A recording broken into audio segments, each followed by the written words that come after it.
Yo, in Soccer We Trust YouTube fam, we are now 4 days away from our first game in the World Cup. So we're going to catch up with some of our old friends from Iran and England to get a temperature check on the respective countries. So hit like and subscribe, and let's get after it. Yes. What is up, everyone? And welcome to Greg Vanny's favorite podcast, In Soccer We Trust. I'm Jimmy Trashcan Cream Cheese Conradino, also known as Jim, live from Qatar, alongside Charlie Chuckwagon Zimmerman Davies, who is live from his chateau in the mountains, and of course, handsome Hollywood Heath Pearce, who's live from his 5-acre ranch overlooking the Hollywood sign, because where else would he live? And because we're days away from our first World Cup game in over 8 years, we thought it would be appropriate to circle back with some previous guests from Iran and England, respectively, to see how they're feeling with the World Cup about to start. But first, let me get a temperature check from the guys. Heath, how are you feeling? It's getting close. Squeaky bum time. It is. It very much is. But you know what? It's funny is, we live in the depths of despair when there's gaps between matches. But anytime that the national team has been leading up to a match, I've tended to get that feeling of like, I don't know if it's Stockholm syndrome or what, but like I start to believe that everything's going to be fine. Everything's going to be good. I start thinking about Tyler Adams' energy and flying into a challenge or tracking back one. I think about somebody good on the dribble, and my mind just starts getting filled with all these things that I know this team is capable of that we haven't seen in long stretches. But I think this could be the coming out party for this national team, and kicking off against a team that I think is beatable. I'm pretty excited. Yeah, and I kind of think, or I wonder if Wales thinks we're beatable as well. We're going to do a full-on preview about that nation tomorrow in tomorrow's podcast. Chuck, how are you feeling, though? Let's get a temperature check from you. I'm feeling good. I'm feeling optimistic, positive, confident. I think the more I think about it, this team is ready to go. There's no pressure on them.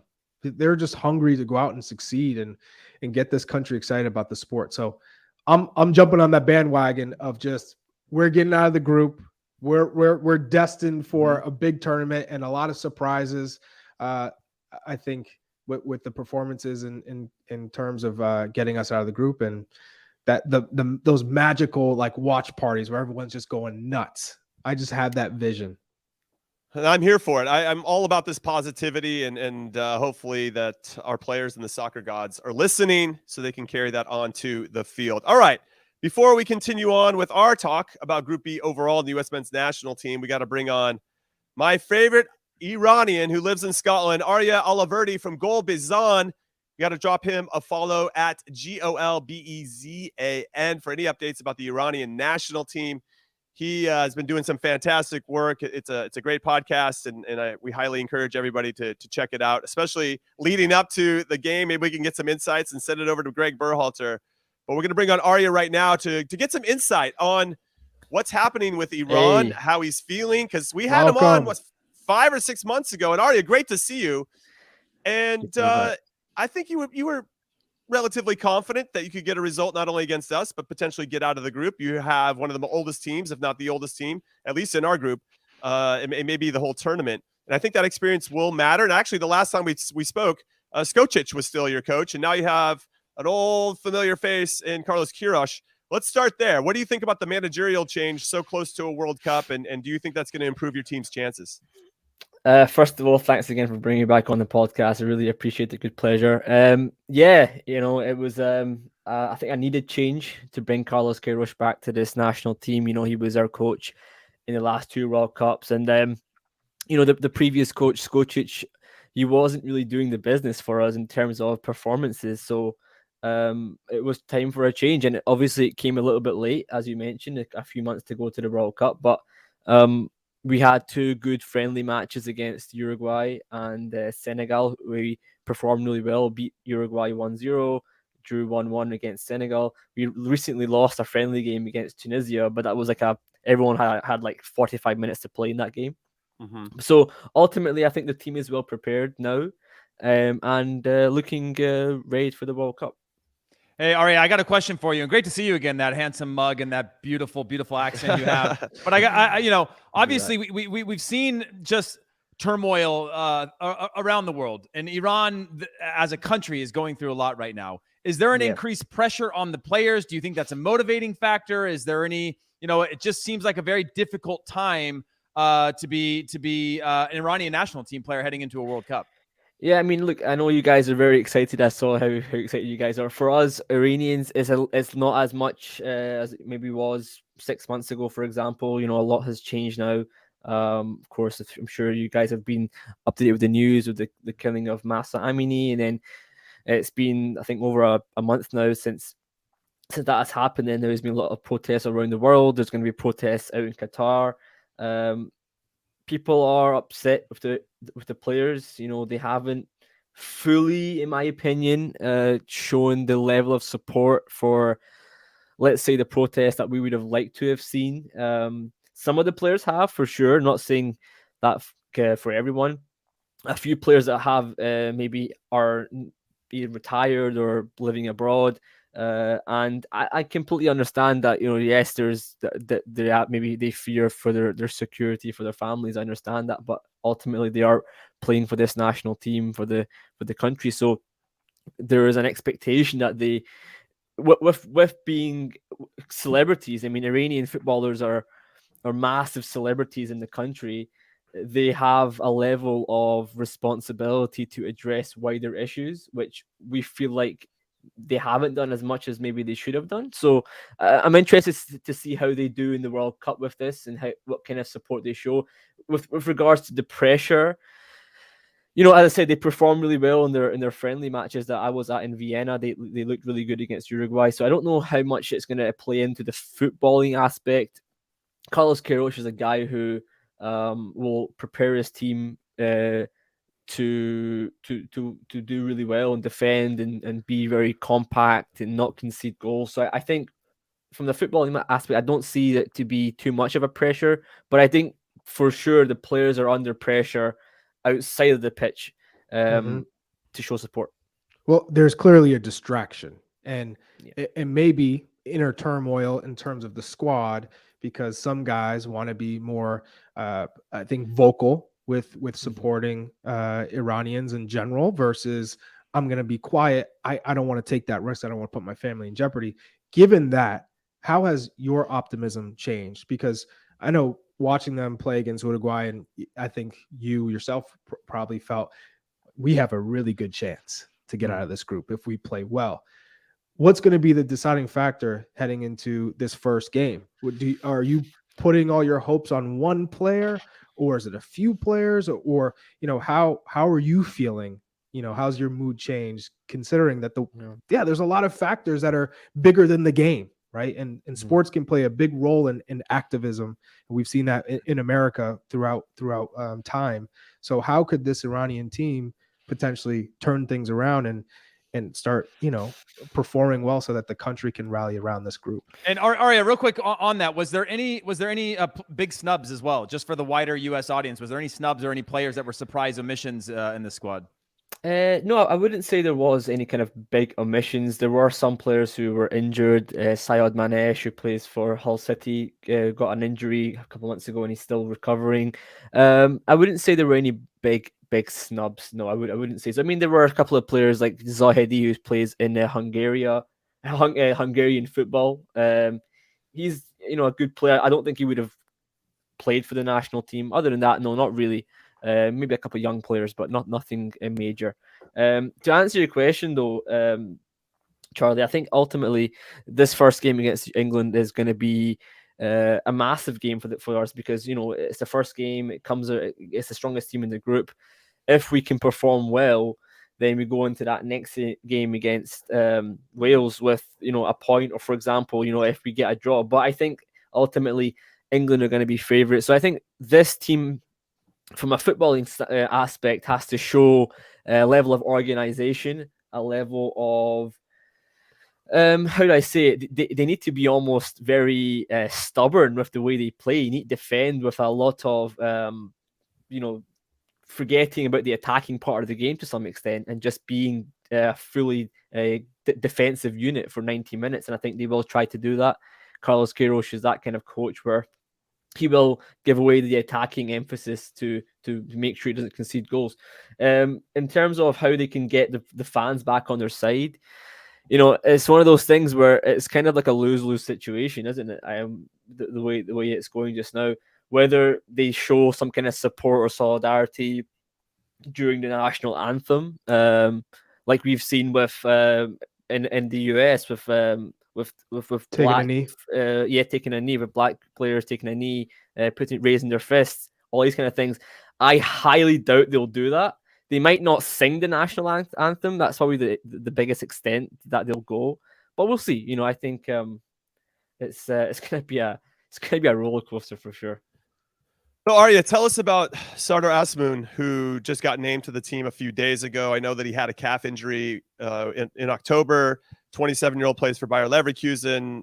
With all due respect to Mehdi Taremi, I think Azmoun maybe is a little bit more dangerous, though. I really love Taremi. I think he's been fantastic for Porto, and especially picks up his game in the Champions League in particular. Both of those guys on the same team at the same time, it does give Queiroz and Iran legitimate threats going forward. But he has been critical of what's been happening with the government and these demonstrations, being in support of the protests, and he's part of the team. What do you think that means? In some ways, I guess I'm trying to get to, because sometimes when a team does well in these types of events, it emboldens the whole country. Everybody comes together to support the team. And I wonder if they think, hey, if we can get to the round of 16 for the first time in our history, that will be enough to just potentially galvanize and get everybody together and try to find a solution to help progress some of the issues that people are fighting for. Or maybe do you think that there has to be an additional issue? I think this is a distraction for the team. I just wonder if it's going to be a distraction they turn into a positive, or if it's going to be something that holds them back. Well, Sardar Azmoun has definitely been the most vocal out of all the players in this team. He had an injury leading up to the World Cup. He is fit now. He has been training with the team. He missed our last game against Tunisia. I think he'll be fine for the England game. He might not start, but I think Taremi has shown from an international, continentally in Champions League, has been fantastic. He's playing really well.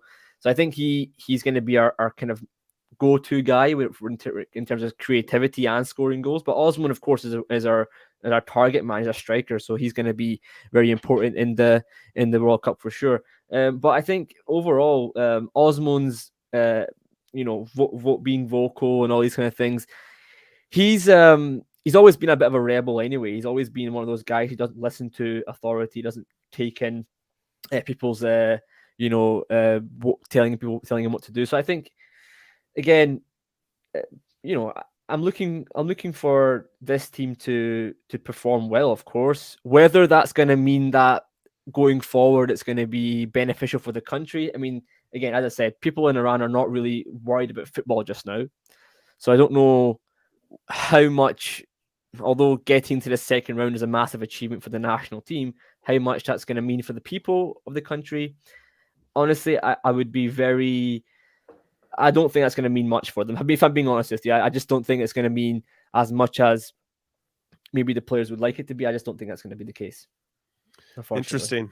Well, we'll obviously keep our eyes on it. We play you last in the group on November 29th, so we'll see where everybody stands and what we're fighting just for. wear out England. That particular matchup. Wear them out. Yeah, just wear out England's, and we'll wear out Wales for you. Beat We them can up. be friends in the last one. Listen, we both walk into that last game on 6 points, and then we're just cruising about who gets first and who gets second, and then we can just be friends for the rest. Arya, we appreciate your time. Thank you so much for coming on. Yes. Again, everybody follow Golbezan, Golbezan, on the Twitters to get all your information about the Iranian national team. Fantastic information all the way around. And the heart and soul of all that is Arya. Thank you, Arya, and good luck against England.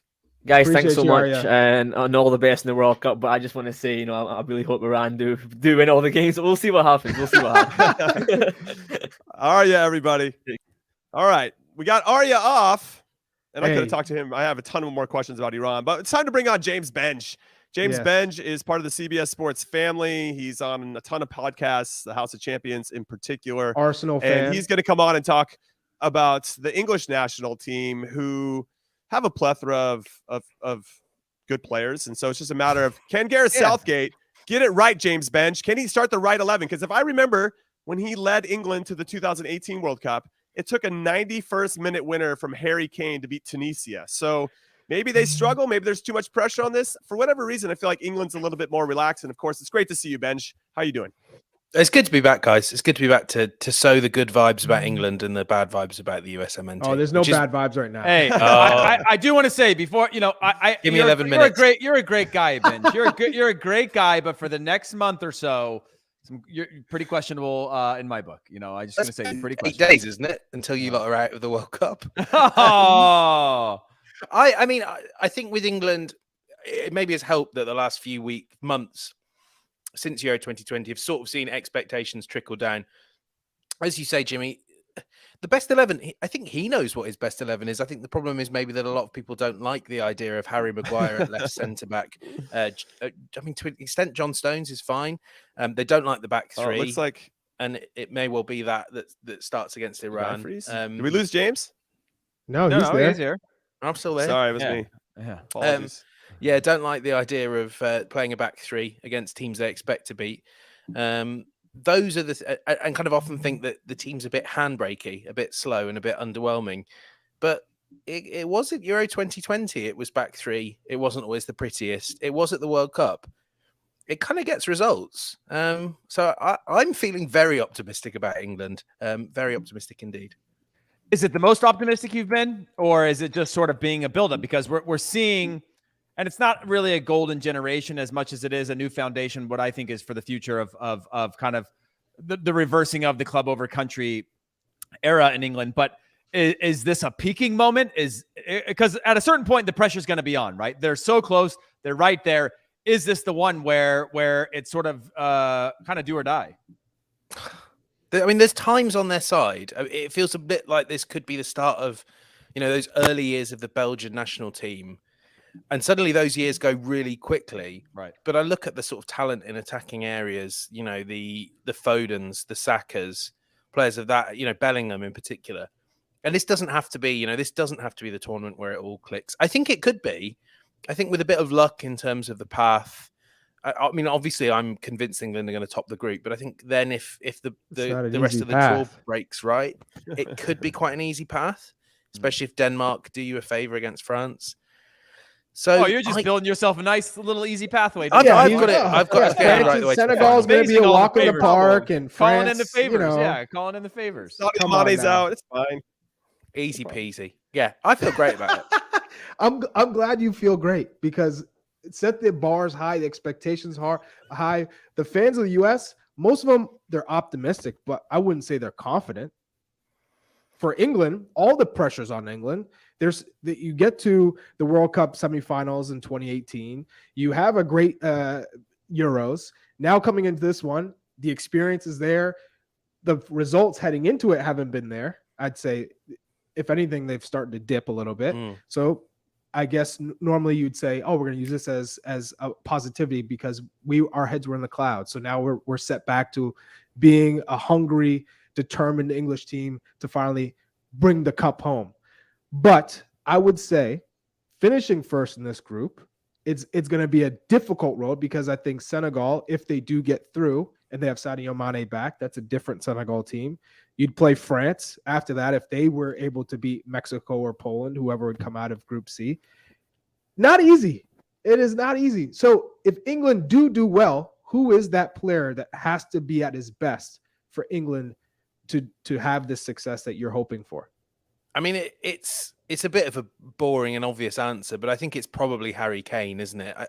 I think that's what makes you optimistic about England. The way they play football is, we'll keep the game to 5 shots for the opposition, 12 shots for us, but Harry Kane will take 3 or 4 of them, and therefore we'll probably win. And that is the kind of difference. That's what happened at the World Cup. That's what happened a little bit at the Euros, and it's why actually, as the tournament went on, England got better because Kane got fitter. He got in the groove. I mean, I think if you want England to be a bit better, if you really want them to take the steps forward, then it becomes about that Rice and Bellingham midfield. When England play good teams, and actually, frankly, even if when they're going to play US and Wales, they're going to need to have a little bit of guile, something that can break down midfielders and defenses that can keep the ball for extended periods and keep the pressure while they're doing that. It's not just constantly going backwards to the back three. Rice and Bellingham can do that. Sorry, Benge. I actually wanted to get into just the back four while you're kind of talking about players and lines of the field, because you say a back three, you only have one left back when they'll Ben Chilwell, right? So you just have Luke Shaw as an option, which I think, well, I mean, you're riding or dying with him at this point. Yep. You got center back set. Not a lot of people are that excited about. You don't have Reece James. I mean, you're missing some key elements back there. Trent Alexander-Arnold's awesome going forward, terrible going defensively. Is that a concern for you that there are some vulnerabilities that Kyle Walker might not be 100% fit? I don't know. It seems like a concern, and I wonder about this team. Also, I kind of want you to get your thoughts before Heath asks the next question about who he would start next to Kane. Would it be Saka, Sterling, Foden, Mount? Obviously Grealish. I mean, who's your ideal starting 11? So I would have Saka and Foden flanking Mount. I think then you get them both in their best positions, and Sterling has gone off the boil a little bit. With the defense, I mean, you're right. I think Trippier would probably function as the reserve left back in case of emergency. But and as great as he's been, as you know, Jimmy, for Newcastle, I'm not excited about moving him across the flank. I'm also worried about, I was having this conversation with Mike Lahoud on House of Champions. I think we have to remember that we all say Man United make players look bad. So maybe we need to give Harry Maguire a little bit of a break and remember how good he is on the left side of a back three for England when he's had minutes and had a run of games for the national team. So I'm optimistic, and I think Walker will be a huge loss. Losing Walker and James, that right flank looks so formidable with them. Ben White, who I think is going to be the one that comes in on the right of the back three, he will be absolutely fine. But like we were saying, if anything happens to Shaw, then you might lose Trippier from the right flank, and everything becomes a little bit unbalanced, even with Alexander-Arnold. So it's tight, and I think that's the area of the pitch that England are going to need some luck. But that's the one spot I'm very nervous about. But I don't see anyone in the group other than Gareth Bale that I'm afraid will hurt that defense. Well, as we know, Benge, there's no big. Did we forget to say Christian Pulisic? I didn't hear Pulisic in that. Yeah. No, you didn't. No. Actually, Brendan Aronson's good. He's saying he's good. Oh my goodness! I'm going to throw my microphone right now. James Benge, there's no way that the England national team can roll out to any big tournament without there being some sort of bubbling controversies. So there has to be what is the press saying? What are the kind of fractures that could exist? Is there any drama going into this World Cup with this team? It can't just be. It's just not possible that the England national team goes into a World Cup with no drama. Everybody's kind of holding hands, jumping in circles. What is the speculation, or what are the issues? Come on. I mean, obviously you're right, Heath. And I mean, as we kind of had Jack Grealish at Euro 2020 as the cause celeb, the player that had to be played and that Southgate was wasting, I am certain we're going to get the same about James Maddison. If it's a gritty 1-0 or a 0-0 against Iran, people will be saying, where's Maddison? Why is he not playing? Especially if it's Maddison against the US. And I think that kind of reflects the bigger questions, which are about Southgate and the feeling that he is maybe holding this team back. I don't agree with it. I think he's a great leader for the team and for the country. This England national team job, it's a figurehead, kind of like being the King of England. The next step down is being the manager of the English national team. And I think he is a source of divisiveness and division, where he used to be, as you guys remember, the one that they were serenading with those dreadful chants of football's coming home and Southgate make us whole again and all that. That, I think, is the challenge. Can he Sounds like pressure. Sounds like pressure. They have all the pressure in the world. If he can't recapture that mood. You've been on twitter.com. It is a tough place to be after an England game or during an England game. Almost as tough as watching an England game. So I think that's the real challenge, is Southgate has to get the fans back on side, because even from afar, they kind of make for this irresistible force that can really propel the team, but also it can make it hellish for England players. Where will you be watching the games? From behind my sofa. You're not going anywhere to watch these games. You're focused.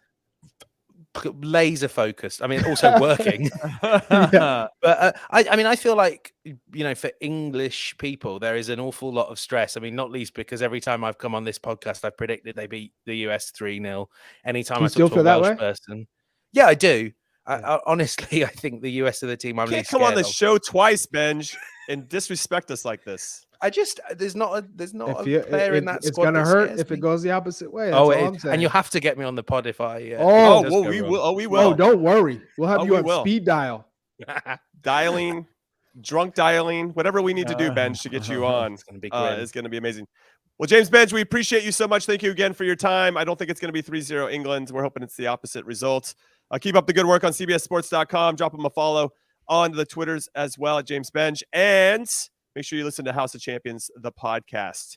because he's got all the good stuff. What a guy. James Benge, everybody. Top man. Coming on our show and just spreading lies about how England's going to beat us 3-0. What a lovely, lovely chap he is. All right, we're going to take our first and only break of In Soccer We Trust. When we come back, we're going to do an overall Group B preview, so do not go anywhere.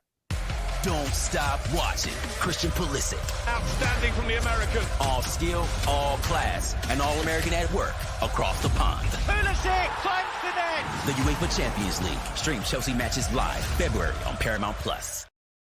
Welcome back to In Soccer We Trust. I'm Jimmy Conrad alongside Charlie Davies and Heath Pearce, and we are very excited because we are inching ever so close to the start of the World Cup. We got Qatar and Ecuador going first. Some breaking news did come. Sadio Mane is out for the World Cup. He's going to have to get some surgery, so I think that impacts Group A quite a bit, especially for his country, Senegal. Obviously, heartbreaking for him to not be able to represent his country at the highest level after winning the Africa Cup of Nations and the African Player of the Year and basically being the guy for Senegal. So I'm curious to see how they're going to recover. Obviously, they've probably been planning since he got hurt with Bayern that they might need to have a different set of attacks, but I think it could be really low-scoring affairs with Don't them. come at Jim. Janae, He's on the show wait, from Qatar. Also, we man. can't be giving free advertising to American Auto Transport LLC if you're watching. Yeah, somebody's coming at me. Jimmy looks like he needs more. I do. I've slept 3 hours in the last 36, and I'm just trying to adjust to the time change. I'm 11 hours from California time where I'm based, and You're grinding. yeah, I'm feeling it. But you know, I'm Come feeling on, great. guys. I'm high on life, Support everybody. Jimmy.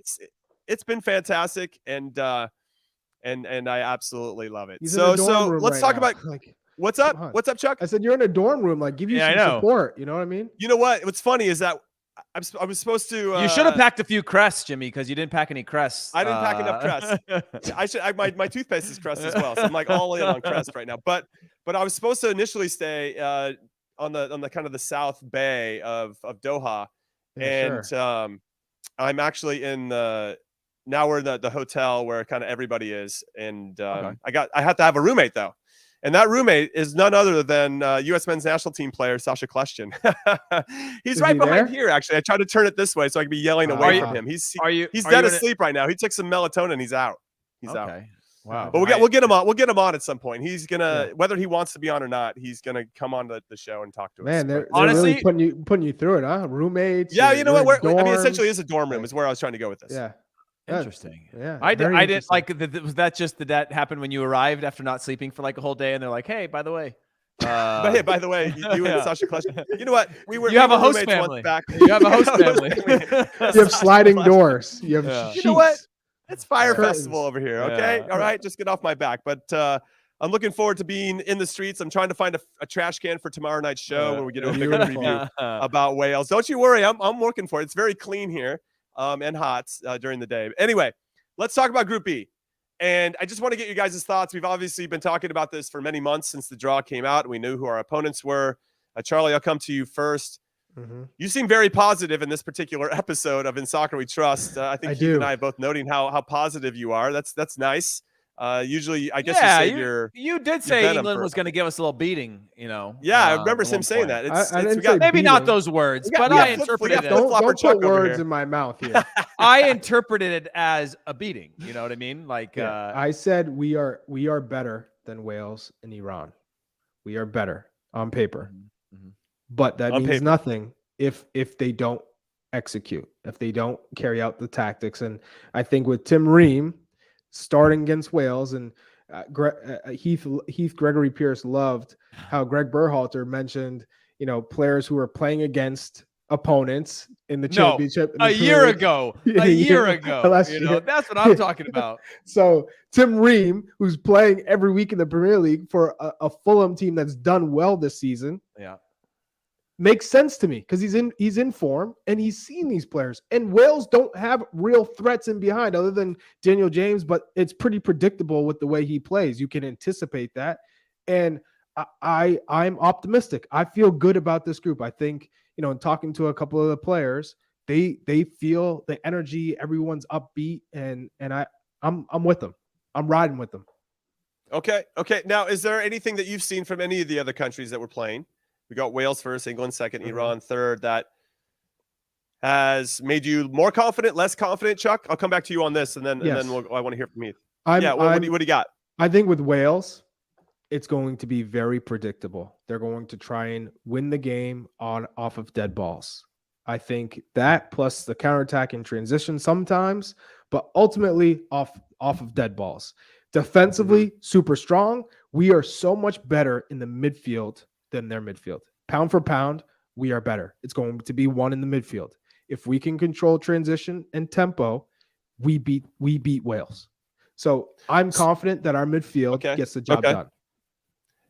Do you think, Heath, I'll go to you now. I'm still pissed at Japan for laying the blueprint for kind of how to slow down our attack and to stifle I don't think the so. I don't midfield that Charlie's talking about. Yeah, but like I think that was if anything, I think it was Greg's attempt to look and say, hey, we're not in qualifying anymore. So the implications are different of trying to play out of the back in Honduras, right? In a game that you need. And we needed to be able to see, can this team actually play different? I don't think Greg actually knew, can we play with some risk? Can we play a little more open? We have we have some of the most technical players that this national team's ever had. Can we play through these things? And I think we were able to see under pressure, under a high press, right? If we decide we're going to come out, we're going to play out of goal kicks and things like that, and somebody goes, you know what? Let's collapse on everything, or let's bait and collapse. Let's have a really good trigger where we can press really well. Our team needs to be able to snap out of that and go, okay, it's not working. And that seemed more like an exercise and recognition that we don't have that than a way in which I think we're going to play. But I do like the idea, Jimmy, if some team's going to now come and overexpose themselves on us or overcommit, maybe we do play a little bit of that game of in behind them and have a little bit of a different look at them. Now, it's easy for me to say that, but we know in real time when you face 2, 3, 4 waves, a team can quickly put their foot on your throat and you start going like, man, it's going to be tough to get out of this for a while. So I'm painting a very pretty picture of what it could be, but I don't mind the Japan thing, though I do think it showed maybe some teams that, if we force them we could argue that's what, yeah. If we had not played that poorly against Japan, then maybe Tim Ream isn't in the team, right? Because it was clear that we needed a ball-playing center back. Wouldn't we be more predictable if we had just approached it the way that we've approached the last 20 games? In the case that I think we've ruled this out, so we're probably pretty predictable as it is. But having a few ways in which we can approach a team, I don't think we had, unless either of you guys thought we had a few ways to, our big wins in big tournaments were grind and fight and discipline. They weren't necessarily a system of play that got us that. All of our big wins were grinds. But I will say, especially Nations League final and Gold Cup final against Mexico. But the set results, piece goals, though, Chuck. Set piece goals, which is fine. Well, I know, but we haven't been scoring those lately. I don't mind. Whatever, goals are goals. But that's usually a positive for us, and it hasn't been a net positive for us not the Mexico game at home in World Cup qualifying. And I would say our best performance as a group was the Mexico game away at Azteca. Agreed. And in a 0-0 draw, which we had the better chance where we should have came out with the victory, but guys didn't finish when they had that opportunity. That to me was about tactics and breaking down a team who likes to be on the ball and figuring out ways to do that. We were at our best for those moments in the game. So that's why I think this team has what it takes.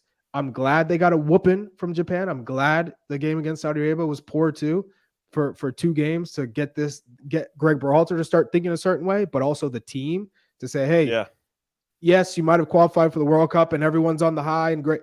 Back to square one.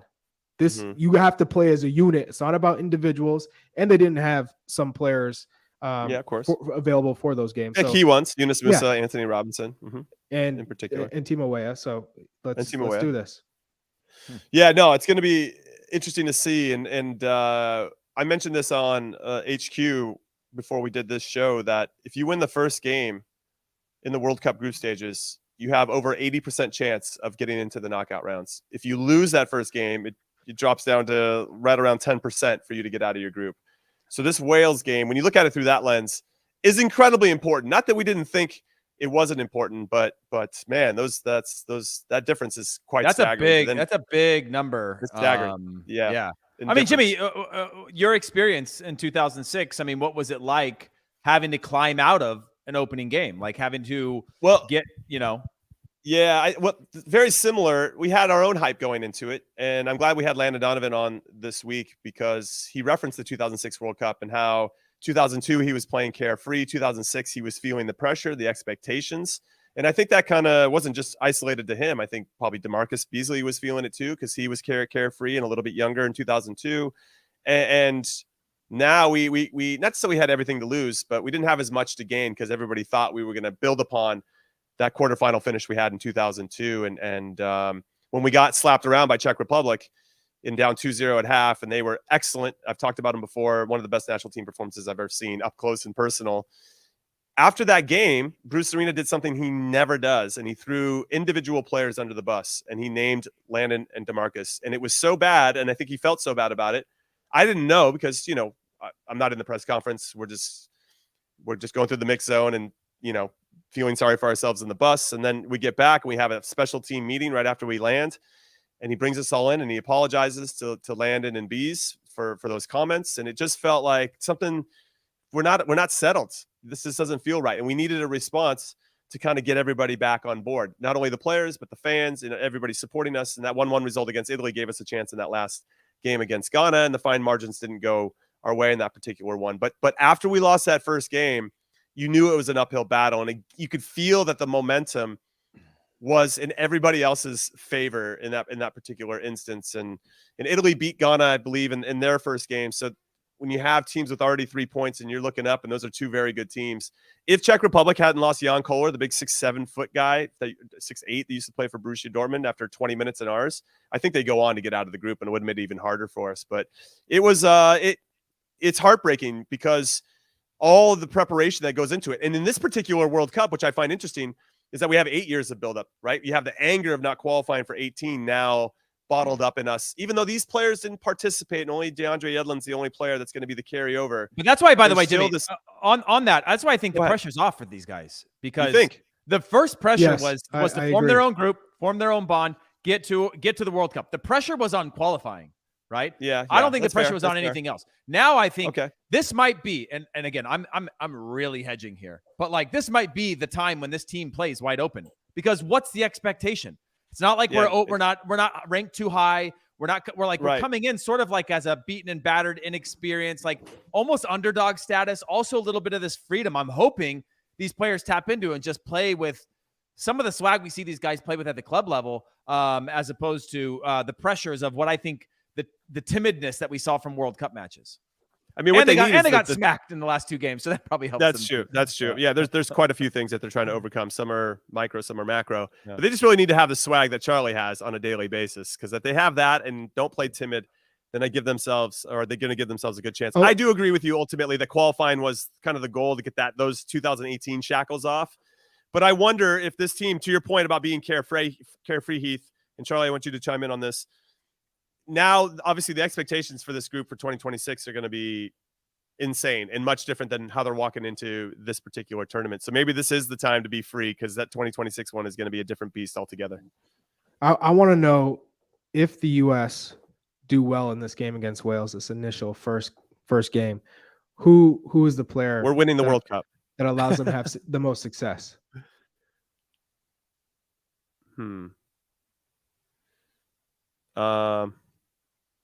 Heath? Charlie, ask that question again.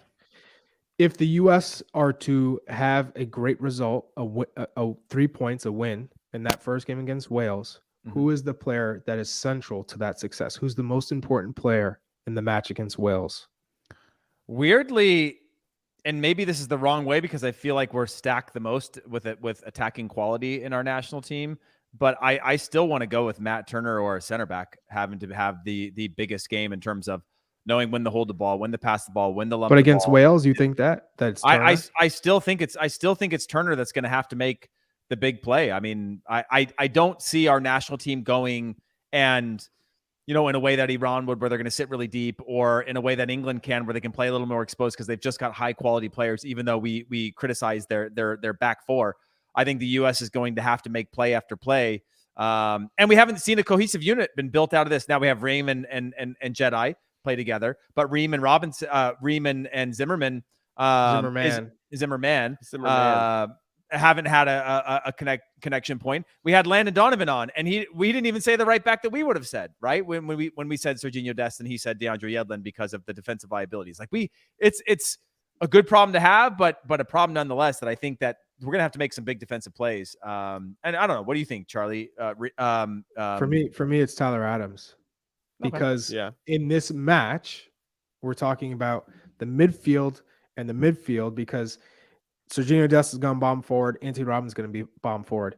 Tyler Adams is responsible for covering those spaces, typically. And he's supposed to protect the back four. Second balls are going to be super important in this match. Setting the tone. I think Tyler Adams being able to win the ball, start transition, start those attacks, but also defensive cover. If he's disciplined and at his best, I think we win the game.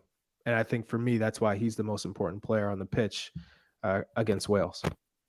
Yeah, we're going to break down this Wales game in more detail tomorrow, but I will jump in and say that I hope that the Wales goalkeeper does a Rob Green and helps push a ball into the net so we can get a result against the Welsh and give us the 3 points. You need a little luck, I think, and you obviously create your own luck in a lot of different ways. So I just hope we play on the front foot and don't sit back too much. I'm obviously we'll get into the weeds a little bit more tomorrow because there's a lot to break down as it pertains to this Welsh team and the fact that they have a substitute as their captain. I mean, the guy doesn't even start for his club team, and he's the captain of the Wales national team. I mean, what are you going to do about that? So, all right, let's pivot a little bit into this news that I think we have to discuss. Paxton Aaronson, it's official, is leaving the Philadelphia Union and joining Eintracht Frankfurt. So now that we have an Aaronson at Leeds and an Aaronson in the Bundesliga, I'm just kind of hoping that the Aaronson parents keep popping out the kids, man, because they're clearly got a factory going. I don't know if anybody else agrees with that. Might be a bit late. Maybe it's too late. Maybe too late. Well, I was going to say it's a bit too early to mention that. We're talking about the World Cup. You're going to bring in Paxton Aaronson? To be fair, no, you got to say bring him Paxton in. Aaronson going to Frankfurt, I think, is a big thing because speaking about the developmental models, he was a player that was underutilized all season long by the Philadelphia Union.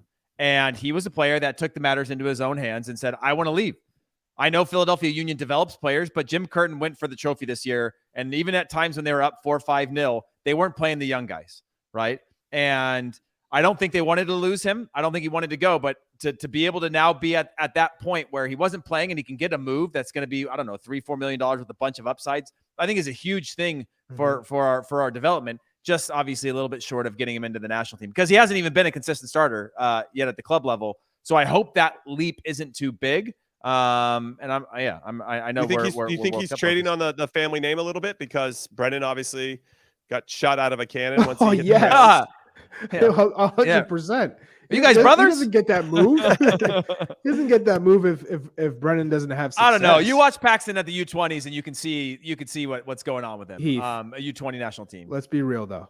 He's not getting a move to Frankfurt in the Bundesliga if Brennan Aaronson has not had the success that he's had. Because if Paxton was playing for the Union and playing every game at that level, given the success he had at the under 20 qualifiers, you'd say, okay, that makes sense. But he's not playing in the first team. So how can you go from not playing in the first team in MLS and go to Frankfurt, a top team in the Bundesliga? There's no way that happens if Brendan Aaronson doesn't perform well. And so I'm glad he's making the move because he does have potential and he is skilled, but it's not going to be an easy transition because we saw in MLS Cup final, he struggled coming in as a substitute. Yes, it's difficult.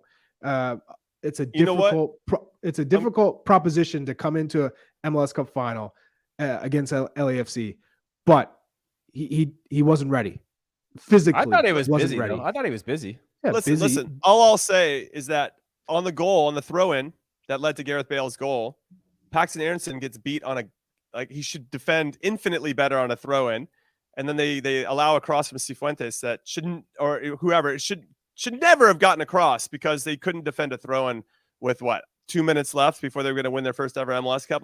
For me, it's unforgivable.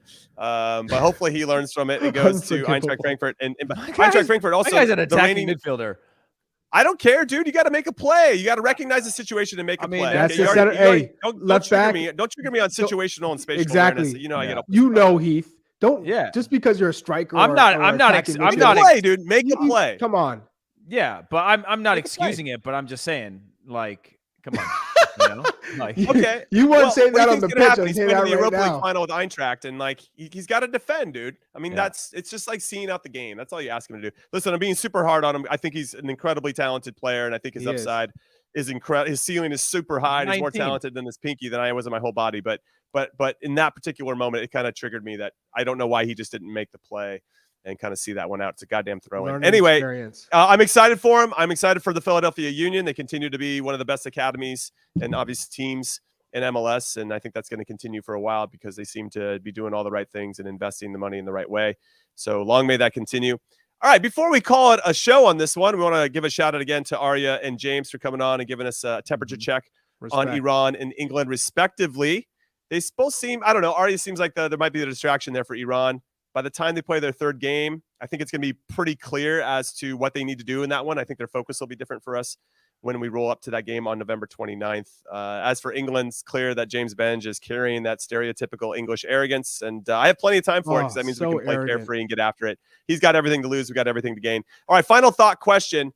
And Heath, I'm actually going to come to you first because I want Charlie to respond, and I'll go next, and then Charlie can tie it all in a nice little button. Who would be the player on the U.S. men's national team to bust out the stanky leg if they scored? In somewhat of a homage to Charlie Chuck Wagon Davies. Is there any stanky leg? I'm trying to think. I mean, as an homage, I'm trying to think who Charlie's closest friend is on there. I know he's in those WhatsApp chats with those guys and stuff. You know, Zach Steffen. Yeah. How about just what player is going to have the best celebration? Okay. A memorable celebration. I mean, I would guess. Well, I guess Pulisic would be mine with the gritty. I mean, he's at least kind of there's a little bit of, he's looking to do that type of stuff. Was this question shake it a little bit? You asking yourself the question, or you asking Gregory the question? Well, I just cut off Gregory so I could go. Jimmy's one of those like tabloid journalists, you know. He just wants to push the answer in your face, you know. I just gotta like what would you say? Would you say it'd be this guy because you do? No, but I agree with Jimmy. I'm like I would say Pulisic just because he's the most. Almost the most I could see Weston, but I know he's got his signature, but his signature celebration. Don't sleep on Anthony Robinson did do the fake hamstring thing once. Yeah, but don't me out. Don't sleep on Gio. Okay, don't sleep on Gio. You think Gio's got the stanky leg in him? I don't think. Well, all I care is I don't care who scores. I don't care what their celebration is. I care about every other player clearing the bench. Every one of our players going nuts. Like I want to see. That's what I want to see is like that unity of like that first goal where everybody goes, "Oh my gosh, it's happening!" You know, like a little bit like we scored in a World Cup. Yeah. And like that type of feeling, even if it takes us it takes us to 1-1 in a match. That's what I want to see. That energy and that sort of, you know, when you watch all the best teams, especially when there's young stars and whatever, the way that they come together around big moments of goals and things like that, you see. These are building blocks of like, hey, you guys like that feeling? Let's do more of these. And I think that could be something that takes you without even knowing it from being a 6 or a 7 as a team to like another notch or two up where you go, oh man. And then that energy shifts and the belief changes, right? The pressure maybe comes off a little bit. That's what I want to see. Yeah, no, I would love Thanks to for coming to my show, guys. No, it's been great to be a guest on your show today. I love that. For me. I guess if you're going to celebrate and do that, and you want everybody to be involved, you got to run to the corner flag where the guys can jump off the bench and make that happen. So hopefully they're all thinking the same things. So Charlie, give us, you as the guy that really brought the stanky leg to life for the U.S. men's national team. I mean, you've thrown a couple names. Hold on, Greg Berhalter. Before we go, I will say, if I see one more Charlie stinky leg celebration from Charlie on the internet in the next like 2 weeks, you know, I liked it on Instagram. I did. It was a good one, Charlie. I like the camera angles that you were doing. Was it? I can't remember who it was for, but no free ads. Hashtag ad. Yeah, but no, I'm just kidding. I just want to see swagger. I just want to see an excitement. I want to see some goal celebrations, right? Because that means they're scoring goals. So, ultimately, you look at Gio Reyna, Brendan Aronson, Yunus Musa, Christian Pulisic, and I'd love to see some goals from Jesus Ferreira, Haji Wright, Josh Sargent, whoever's playing. Just get that 9. If they can deliver, whoever's playing that position, and I've heard Tim Weah might be a possibility there now. Finally, don't start. I know. I don't want to push that button. But whoever's playing the 9, if they can deliver, that's going to be the game changer for this team because now they have somebody who can finish, and that'll take them over the top. All right. Well, I hope that happens, and we're going to see it. But again, we're going to get into the Wales game more specifically tomorrow. We'll break down all the players, our expected starting lineup. I'll try to get as much news as I can from here in Doha about what the U.S. men's national team is looking like. I'll try to put my ear to the ground and see what I can find for everybody, and also for Wales as well, to see what they're lining up with and what they're going to try to do. So we're going to get after it tomorrow. We appreciate your support today. So on behalf of producer Des, producer Alex, Charlie Chuckwagon Davies, and Hollywood Heath Pearce, this is In Heath We Trust. Charlie's got a blanket. Why is nobody referencing Charlie's blanket?